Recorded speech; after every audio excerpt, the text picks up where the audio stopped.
Greetings! I hope you're all doing well. I'm still working on an intro that I like for this format, and if I can't land on anything, we might just be going with a cold open.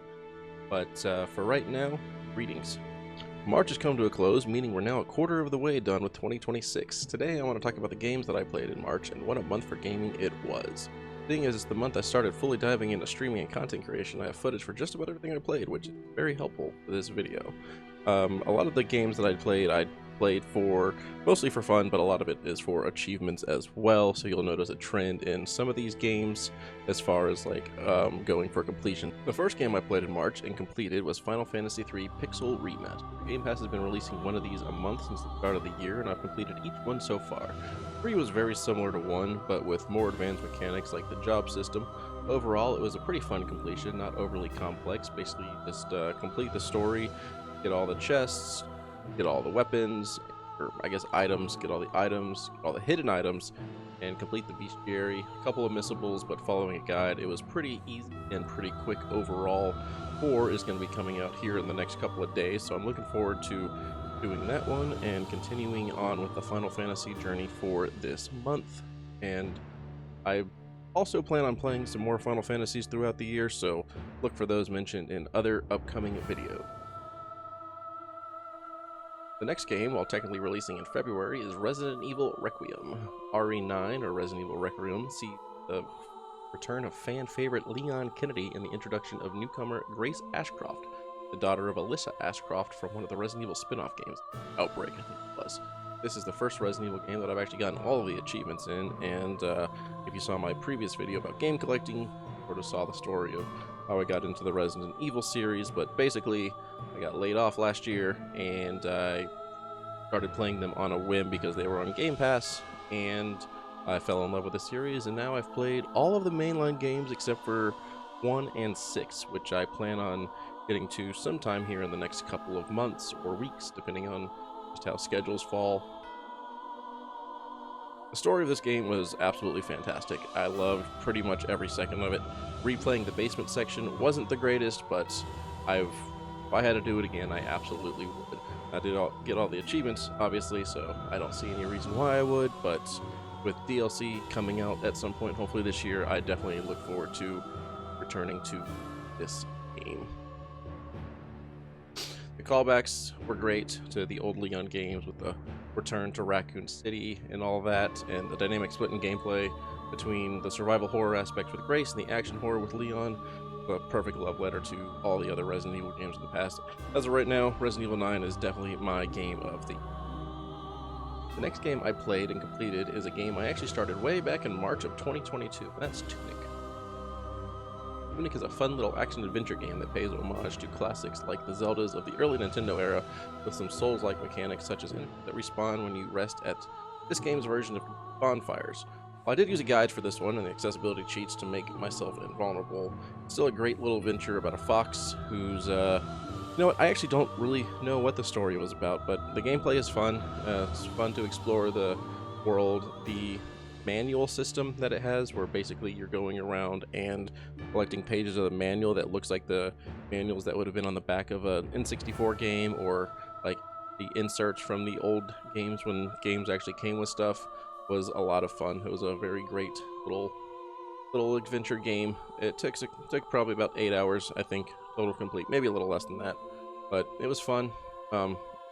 Definitely would provide a good challenge if you are looking for something like that and you don't want to play with the accessibility stuff on, but it was a fun, cute little fox game, and I would definitely recommend it if you are either into hunting achievements or just want a fun little adventure game to play. The next game up is a game that hasn't gotten nearly the time for me that it deserves, and that would be Pacopia. I actually did end up buying a Switch 2 to play Pacopia, and I've put a few hours into it, but not nearly as much as I would like, just because work and streaming and recording and all that other stuff is just kind of gotten in the way, but I definitely do plan on putting more time into that. I missed out on the Hop Hip event. I got the Hop Hip, but I didn't get the other two, so that's kind of a bummer, but I think I could reset the clock in my Switch if I really wanted to try to go back and get those, or maybe they'll return in the future. But Pacopia sees you as a Ditto, seemingly alone in a wasteland that was a Kanto region, rebuilding it block by block and populating it with hundreds of Pokemon from across all 9 generations. the little bit of time that I have put into it has been great, and I'm eager to find more time, give it the time that it deserves. Next up, we have the Silent Hill 2 remake. I was going to play this game way back when it came out on PlayStation 5 originally, but I never got around to it. And it came out on Xbox last November. I picked it up then, and I started it, and I did not get very far. But I went back through it this March, obviously, on stream, and I've got some mixed feelings on the game. Overall, it was a very good game. The environment's fantastic, the atmosphere that it sets is fantastic, but the combat is definitely what holds it back for me. It's way too, I guess, close to how it probably felt in the 90s, which I feel like is definitely to its detriment. I think the game overall would have been a lot more fun just exploring and not having to fight the same enemy with the same attack patterns over and over and over again. It did get kind of stale, but overall the game I did enjoy quite a bit. And I do plan on going back to it at some point to get the other endings, the rest of the achievements and whatnot. I somehow got the Maria ending, which is one of the, I guess it's the bad ending. It's not the true ending, which is hilarious, the first playthrough, and I know New Game Plus has other endings, such as the dog ending and a UFO ending, which are like Konami's little joke endings that they put in their game, so hopefully by the end of this year I'll have that one completed fully as well. Next up is John Carpenter's Toxic Commando. I actually drove a little over half an hour to get this game because physical collecting for Xbox right now is kind of a nightmare. Walmart near me barely carries anything, Target doesn't carry anything anymore, Best Buy doesn't carry anything anymore, and the two closest GameStops to closed, and the retro game stores or like the small mom and pop shops don't have a reliable online inventory for me to check, so I don't want to drive all over the place to try to get something if it's not going to be there. But I'm glad I did, because I will always prefer to have physical games over digital games if I can. I only played a little bit of this game on stream as of recording, and while I like to get back to it, I'm not sure when I'll get the time to do that. The game is basically just another spiritual successor to Left 4 Dead, a horde-based 4-person zombie shooter. You move through the levels, complete objectives, and kill hordes of zombies. I believe it was made by the same people that did Space Marine 2.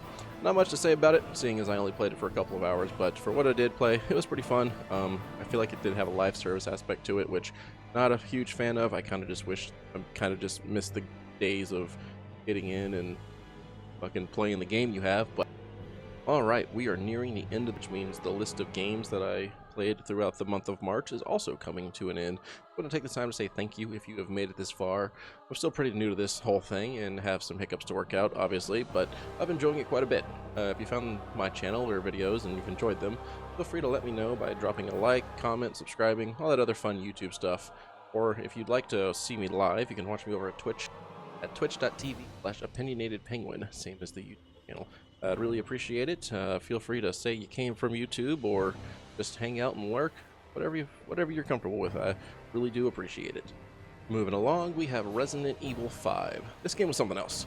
It's the first old-style Resident Evil game I've played, and I started with one of the ones I would say isn't universally loved, but there's basically no horror aspect to this game, but they kept the survival part, making the action game it was an unnecessary dance of being too low on health and ammo the entire time, and very bullet-spongy enemies in some points, which you'd have an encounter, you blow through all your ammo, and then you basically just have to scrounge up everything again for the next encounter.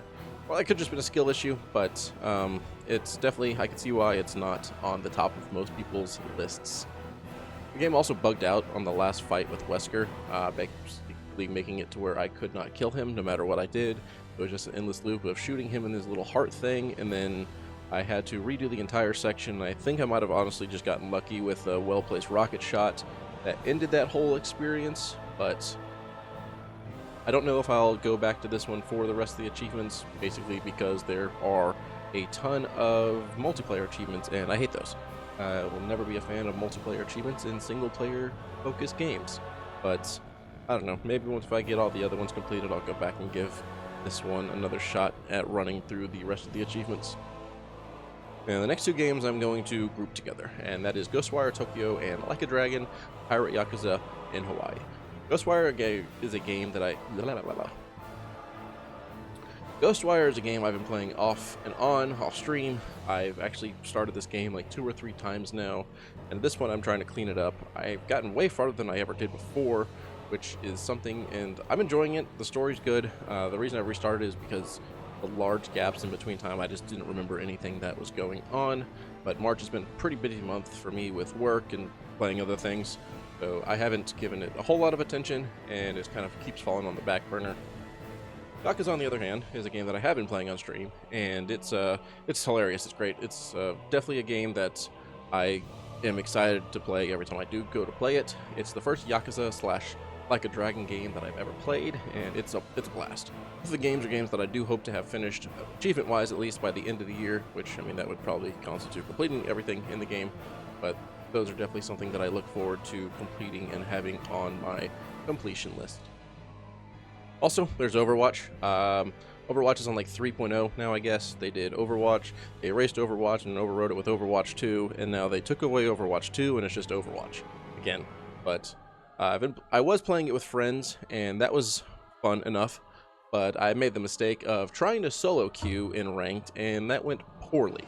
So definitely not the most fun I've had this month, but hey, it's on here. I played it, got some achievements in it, and a lot of them are unattainable, so that's probably never going to be a completion, but yeah, Overwatch. Lastly, and certainly not least, is Crimson Desert. I wasn't sure how I wanted to play this game at first. My original plan was doing a Let's Play series, but it was hard to gauge what was and wasn't content worthy, and I feel like trying to play that was diminishing my efforts. But the size of the game, a full Let's Play would have been way longer than I feel like I could take on as my first sort of Let's Play, so I kind of scrapped that idea. I do have a few episodes still up on the channel if you want to check those out, but I don't know if I'm going to be continuing that. I might just maybe upload some clips and story stuff if I can find a way to make that appealing, but other than that, it's been a lot of fun. I don't believe any of the negativity around the game. Sure, it's got some clunkiness to it, but overall it has been a fantastic experience, and I've barely scratched the surface. Biggest issue that I do have with it would honestly be the achievements. They're kind of terrible. There's a few story related things which are very spread out through the list, but most of it is just completing all the different challenges, and the challenges are things that you don't really get until you find a cube somewhere in the world to unlock the challenge, and you have to do the challenge, and there's a couple dozen of them. But I plan on getting to it. I plan on finishing all of them off, and I do plan on playing this game some on stream, just because I feel like it'd be a much better stream pick up and play game than trying to make a series out of. But other than Resident Evil, it is very close to the top so far for Game of the Year for me. Granted, it is only March, or I guess April now as of this recording, but we'll see how that pans out once I finish the game, if it surpasses it, because it is definitely more my style than I would say Resident Evil has been in the past, but I guess only time will tell. All right, and there you have it. All of the games that I have played in March, and I guess micro reviews of them. Maybe I'll see about doing some actual reviews of stuff as well in the future. I'm not sure exactly the direction that I want to take this channel. I'm still trying to figure that out. Definitely gameplay focused, definitely achievement focused, but I'm not exactly 100% sure on the overall how I want everything to shape out. I mean, there were a few games I didn't go over. Couple of baby games. I played Minecraft, I think, for a few minutes to get some achievements, but not enough to talk about. I mean, it's Minecraft. Everyone knows what Minecraft is. Slower month, so I'll probably get some cleanup done on some of the games that I mentioned, and obviously we got Final Fantasy IV coming out on Game Pass, and I don't think there's any other high-profile games. There's Pragmata, which I might try to check out, but I'm not 100% sure on. Hopefully I'll be able to get through more Crimson Desert, Yakuza, and Ghostwire. Maybe knock out at least one of those fully. Crimson Desert might take a long time. Well, it will take a long time, so I don't know if that's going to happen. But as always, if you found this video and you enjoyed it, I would appreciate if you let me know. Feedback will definitely be helpful in these early stages of me trying to figure out what I am doing. But thank you for watching, and have a fantastic day.